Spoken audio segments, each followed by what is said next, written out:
Day was simply wonderful. We're happy for you. Mrs. Ruth, what was the most exciting moment to you in all the games that you saw Babe play? Well, Steve, I would say the World Series game in 1932 between the New York Yankees and the Chicago Cubs. Babe pointed to center field and said he'd put the ball right there, and he did. Only one man could ever do that. Have you been to the series games this year? Yes, I was there yesterday. Did Babe get any more steamed up over a World Series game than he did one of the regular season games? Well, yes, Steve, naturally, the glamour and the glory of being in the World Series and a jam-packed $74,000 audience to cheer you on and encourage you, not to even mention the check you get if you win. Well, that helps a lot. Indeed it does. The day that Babe Ruth retired from the Yankees, he made a speech, I'm sure many of you know. As things go along in sports, you know, as days and years go by, us older fellas, we have to take a side seat to let the younger blood come in and take our places. You can't go on forever in sports. And there's a young man now with the Yankees who was 4 years old at the time that particular speech was made. In some areas, he's been compared to Babe Ruth, and this season, he came close to matching Ruth's record-breaking 60 home runs in one season. He also became this year the fourth player to win the Major League triple batting crown. Here is Mickey Mantle.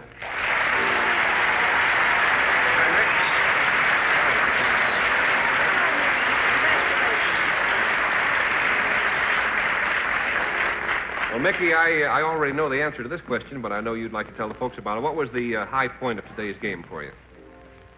Well, the high point for me personally, I guess, is when I hit my home run. That's for sure. It was a beauty, too. How do you feel? I suppose you hate to be asked this question now, but how do you feel about the possibility of breaking Babe Ruth's home run record next year or some year soon? Well, I think it'd be a great honor to do that someday. But I guess that if I don't ever break it, I won't ever be feeling bad about it, because I know that there's a great guy that said it, and it's a good record. That's right. Good way to look at it. Mrs. Ruth, do you think Mickey might make it? Well, I think so, and really and truly. And I mean this sincerely, Mickey. I hope so. The record has stood for 30 years, and Mickey is so very, very young now that he has a golden opportunity to do it. And remember, Babe was 32, Mickey. Babe was 32, Mickey. So he had 8 years on you. That's and right. I certainly wish you a lot of luck. Thanks a lot. It's very sweet of you to say that. Mickey, I understand there's a story. Just how were you named Mickey? I understand that's not your nickname, but your real name. Is that right?